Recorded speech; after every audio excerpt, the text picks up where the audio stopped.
Yeah, it's very cool to be here. Actually, what I just realized when I walked in this morning, we were actually at the same spot here with our booth at Web Summit about 4 years ago. So it's really cool somehow to be back at the origin of like where we started a little bit. So what I want to do today is more like share a little bit our story that's a little bit untypical, let's say, for the typical startups stories we hear all the time with lots of funding, lots of investment rounds and so on, because ours is a little bit different. And what I want to do is I want to like take you like through the journey of the different iterations or steps in our history of the company that we went through, maybe share some learnings that we did, because we had the very typical setup that we were two technical co-founders. So everyone is telling, yeah, your founder team should be very diverse, having different opinions, different areas in which you specialize. But in our case, it was actually the complete different scenario. So I started the company in 2010 together with my brother. So it's kind of a family business, which also changes it a little bit. Yeah, and I want to basically take you along this for a little bit. Maybe just that you know what we're doing. So we are a social media analytics platform. So we help brands track all their social media channels online. We are based in Cologne, San Francisco, and Sao Paulo. We have a team of 34 people, very international with 18 nationalities, and we're currently at around 2.5 million US dollars ARR. So that's our state. And yeah, we are around since 2010, and that was actually the moment where we started the whole journey. So my brother, who is a computer scientist, I studied mathematics, so we had basically no clue how to build a startup, but we were quite good at coding. So we were running an agency business for around 2 years, and then you have the typical things. Yeah, you are only dependent on the hours that you can work. You have all these clients putting so much pressure on you, all the deadlines, all the work on the weekend, and so on.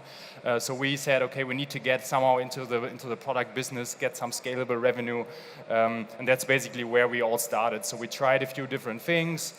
We had no clue about sales, no clue about marketing. Yeah, so basically the only thing we could do is like code the first version of our product ourselves. And this was actually a quite good advantage because we could build our product to a certain stage that was quite powerful. But then of course, like having the lack of experience in the other segments made it very difficult then when we grew further. Yeah, so the learnings maybe from this like very starting point as an engineer or like tech founders, yeah, you don't need to be afraid, just go ahead, just make your mistakes, try and learn. And it's what we realized later, it's okay like not to know certain things, because that's, you always think when you hear, even here at the conference, you hear a lot of stories from people telling what they did and you think, oh, I have no clue what I'm doing, but it's actually like the normal state if you're at the beginning, and I think it's completely okay. So what happened then? So in 2010, we developed our first prototype. We came out of the agency business, so we had like 1 or 2 first clients that we worked with before that said, okay, we want to test your solution. So we basically told them, okay, just pay us $100 a month, and then you can use our product instead of paying us thousands, and we develop it for you specifically. So that was basically the start. And then we had the first clients until the end of 2010. And that's a funny story. Like our first 2-3 paying clients, they are still paying now. So it means at least like somehow they are satisfied with the product. And if I look back now at the old product with the current knowledge, it's really embarrassing actually. But yeah, maybe it belongs to the story somehow.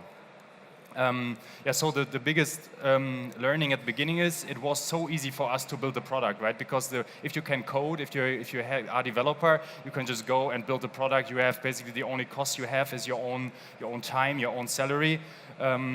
And what I also realized is we had like 2-3 sample customers when we started out of the agency business. So it was quite cool because it gave us some initial revenue, but also we had a good sounding board with the clients. So we knew there is already some demand for what we're building. Yeah, and then like this is probably the most interesting part of our story. It was 2011, 2012. So what you do if you're like developer, you have no clue about marketing, you go like on Google, you search for all these social media blogs, and then we found this big blog called allfacebook.com, insidefacebook.com in the US. So we said, okay, let's put some banner ads out there. So you need to get some people on board. And then it was quite funny because the owner of the company who runs this business in the US, he just like a few hours later, he called me and said, oh yeah, what what you're doing sounds quite interesting. Can you come to New York next week? And then, okay, let's go to New York. So it was completely random. We had no clue about VCs, about funding. It was really random. So I went into the plane, flew to New York. And then we had some meetings with the company, and it took us like about 2 to 3 months. And then we got our basically seed round, if you want to call it like this, like in 2011, beginning of 2011. And it was quite interesting for us because it was the base of our like being international from day one, basically. Because even at that point, US was our biggest market. It's still now our biggest market, although we are a company based in Germany, which is very untypical because usually you go after your home market first. But for us, it like this lucky coincidence of just someone randomly want to invest in our company made a big difference in the end. And this was like when we continued for like 1.5 years, and then we had like slightly different vision of where the company should go than with the investor. So it was actually a quite tough decision for us. So we bought back our shares end of 2012, which is probably also very untypical. So they said they probably found we are like a bit too German, and we said, okay, we want to make it more. We want to have a structured base. We want to make it really organic, very bootstrapped. So there were like probably two worlds coming together. So we said, okay, let's get some money somewhere and buy back the shares, and that's why we are still completely self-owned nowadays. So yeah, I don't know if you can still call it bootstrap because we had some money at some point, but we also needed to pay it back basically. And this was also our product market fit phase, and we were then at around 250K ARR end of 2012. So you see already like the first 2 years we didn't make a lot of progress. So we went from 0 to 250K. Yeah, you can do the math. You can maybe afford 2, 3, 4 people from it. So it was still a very small business. And the learnings from here is investors come, investors go. We also moved to a bigger city, Cologne in Germany, so it helped having an ecosystem with similar companies just to see what we are doing. And I mean, it's probably like a bit subjective because we are bootstrap, but the best investor for us is revenue. And I mean, if you are in a B2B SaaS world, there's always companies you can find to basically pay you the first revenues, which is quite cool because that's actually like a proof of your business model, but at the same time, it funds your growth. Yeah, so then things became a bit more general. So we added like a few more features to our tool. We renamed to our current name. We did. And that was actually now the biggest phase, like for us as founders, where we had the learning. So I showed like until then we were working like for 2-3 years, very low revenue. It was going up and down. So you would basically like if this would be the norm, you would basically say, okay, I stopped this startup because I cannot earn enough money with it. I maybe go to a big corporate and earn some more money. But then we somehow had the feeling, okay, we have a great product because we have built it ourselves. We have sample clients who really like the product, and then we think, okay, so why don't we grow like faster? So that was the question for us, and we couldn't really answer it. So what do you do as a tech guy if you have no clue why your product is not selling? You basically outsource the sales, right? Because you don't want to do it yourselves. It's kind of like not natural to you. If you have to do like calls the whole day, it's just weird. So what we did is we tried to outsource our whole sales basically to a company in San Francisco, and then we saw, okay, I think it cost us back then like $50,000 roughly, and then we saw, oh, it's not working at all. So these guys are not selling anything, and it's just a waste of money. But we still thought, yeah, the product is good. So what's the problem, right?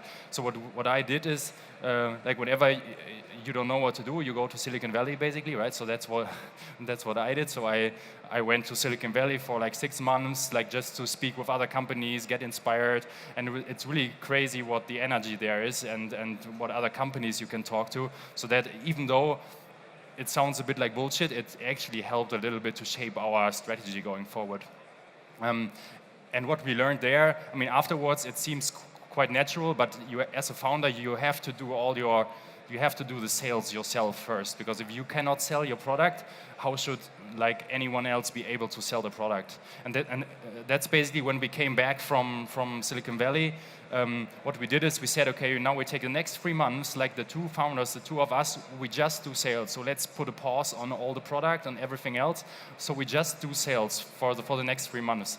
And this was actually, I did like 8 hours of calls the whole day. It was mainly inbound marketing, so not the heavy stuff like doing the outbound calls, but it really changed like a lot for our company. It was a difference between 2% growth per month and 10% growth per month. So it really made a difference. And we actually, afterwards, it really started making fun. So in the beginning, we thought, oh, it's something that's not really natural to us. But then you saw, oh yeah, you're talking to clients, you're helping to solve a need. And it really, this was the point, basically. I will show a curve a little bit later, but this was the point where everything was going, and then it goes like this, right? And yeah, and probably, I mean, if you are in such a phase, I could probably only recommend go out there, go to somewhere where you have other companies, where you get more experience. Nowadays, it's probably even easier. Back then, it was, I mean, in Germany, we probably had like a handful of SaaS companies around. I don't know, there were not too many people to talk to. But it was one of the like most defining phases of the company, and that's when end of 2014 we were at roughly 1 million ARR in dollars. So you see this kind of up ramp that we took. Yeah, and I mean the main learning I already told it is like just go out there, do the sales yourself, even if you don't like it. Good product is worth nothing if you can't sell it. And I'm a big believer, because you always think there are specialists out there who can do things better than you, and yes, that's probably true, but if you don't, like everything in your company, I'm a big believer in you have to do it yourself once before you can actually give it to someone else, because how otherwise you want to tell if they do a good job or a bad job if you have never done it before. So that's something, at least from my experience, that helps a lot. Yeah, and then like the next phase came. So 2015, 2016, we were getting bigger. The team was increasing. So I think we were like, I don't know, 8 to 10 people roughly at that point in time. So we started to get more specialists. So instead of having people doing everything, now we started to see the first things of like marketing department, sales department, product department, customer success, and so on. So it changed the company a lot. So we were switching our office because the initial office was getting too small. We like formally introduced our company culture the first time. So we thought about, okay, like if we get 20 people, 30 people, what is the kind of setup that we like to be in? What kind of work, what kind of people do we want to work with, and so on. And these were things we defined there. We also made one big decision there, is because until that point we were like a German limited liability company. So we saw US as our biggest market. We are working with all the big social networks very closely that are in the US. So we decided to flip our company beginning of 2015. And since then we are basically, if you look from the outside, we are like a US company, although 95% of our people are sitting still in Germany. But yeah, it's kind of a do it early or do it never decision, because once you have a certain valuation, it will be quite tough to do, because you have all these tax things making it very complex. So we sat back then and said, okay, we don't want to raise any investment yet, but we still felt, okay, it's our core market. It's like we need to be there. We need to be on the ground more often. So we said, okay, let's just do it, and that's still the current setup that we have. And I mean, if I look back at this decision, like after we did it, it seems quite logical now, because we see more like a bigger company. Yeah, also, as US is our biggest market, Americans like to buy from Americans, and so on. So it was a quite good move for us. I think when I look back now, of course, it's always a bit risky, because it also increases the complexity a lot in terms of tax compliance, legal stuff, money you need to spend on lawyers, and so on. Yeah, so the learnings in that phase is we grew a lot with employee numbers, so the company culture became really important. We made, I think, not too many mistakes with hires, but there were like some where we in the end said, okay, yeah, maybe we should have checked for the culture a little bit better in the interview process. Yeah, and I mean, what I'm still working on now, like the whole tax and legal things that come into play when you start getting into a multi-company structure, it's really eating up a lot of time, and you need to spend a lot of money for lawyers and tax consultants, and that's probably one of the downsides of like going so international. And we sell to, I think, 70 different countries in the world. So you have all kinds of headaches with some withholding taxes in India and whatever taxes in whatever country out there. So that's a problem. Even if you're like a really small company, you need to be compliant like a big corporate, basically, when you go to all the markets. But in times where just anyone can just go to your website and put the credit card data, it's basically you get the clients from everywhere in the world, but then you suddenly realize, oh, I need to be compliant with all these countries, and so it adds a lot of headache, and we are still kind of trying to solve it and getting more people on board to take it off our plate as founders. Yeah, and then it's basically now the phase we'll be in, or maybe just go back one slide. So at that point, we were roughly at 2.2 to 2.5 million end of 2016. So we saw the growth like continued with roughly like 100% per year. And then basically the phase we are now in, like last year we grew from 18 to 33 people, so it was a big step for us. So at the moment we are kind of in a phase where we're trying to stabilize things a bit, slowing down the growth a little bit to get things more sorted, introduce like a formal product team with all the roles, get the growth machine more structured and so on. So it was for us like scaling up the company from 18 to 33 or 34 that we have at the moment. It was kind of a challenge in terms of culture, but also in terms of everyone needs to know what they should do, and at the same time we always need to be profitable because we have no investment, so that's still the case, and we are now basically trying to set the base that can give us the next kick, let's say, for the next 3 to 5 years. Yeah, and I mean, always keep innovating. It was quite funny because we are already around for 7 years, so we came to a point, especially this year, where we are not the cool startup anymore. So because our product is now, let's say, 6 years old. Of course, we did certain iterations on it, but now we need to see, okay, what does the market want now? So it was also interesting for us to see, okay, we need to redo our whole product again, because yeah, we are long enough there to come to the point where the market is changing all the time. Yeah, and probably what we underestimated a little bit is this pain that comes through a team that grows. So we in the beginning it was quite easy. You have only 10 people, you sit basically in 1 or 2 rooms and you can just shout over and everyone knows what to do, and now we are over 30 and things get more complicated. So that's also something that probably takes more time. And this is roughly the curve when you look at our employees, and probably for revenue it's basically the same curve, because we always needed to be profitable as we have no external funding. So you see basically we started, year starts beginning of 2011, so the first 3-4 years were basically nearly flat, so we experimented a lot, but it took us a lot of time. I mean, if you look at it now, you see then, okay, 2013, 2014, it really kicks off, so there was a real change in the curve. But if we would have given up, let's say, mid of 2013, probably, yeah, we would be really bad off. And so it's great to see that the company is growing, we're still profitable, we're also trying to continue this way, trying to bring more clients, trying to get more structured, trying to get ready for the next phase.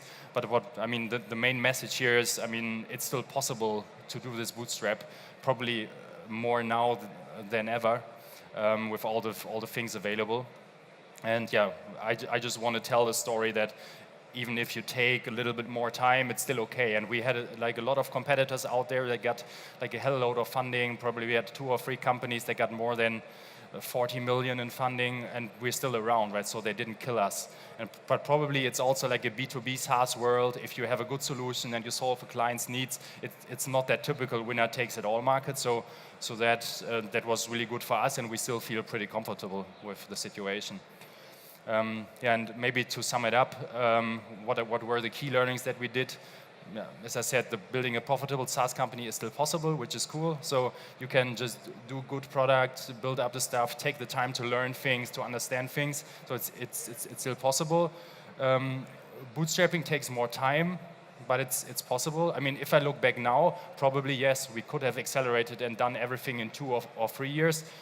but I mean, you need to take the learning at some point, and if it's like us, you do it for the first time, there is no one basically to help you. And then maybe if you ask, would we have taken any investment looking back now? Maybe, but yeah, you cannot change the history. And then like the third point here is, like, you go around, you always see so many great companies, so you always think, oh, like, I'm the loser in the room. Even here, you go through all the booths, you hear all the talks, you always think, oh, like, I'm the loser here, I have nothing. And this is actually not true. When you really dig deep on certain stories you hear and so on, it's usually, there's a lot of luck involved, there's like a lot of luck and timing, and you always hear the stories, but yeah, you can always do it, right? So don't take this as something dragging you down. Yeah, be very honest with your metrics, don't fool yourself, and yeah, be ashamed about your mistakes, because otherwise probably you did not move fast enough. And that was it from my side. Thanks a lot for listening, and I'm around next today, so if you have any questions, just come to me. Thanks a lot.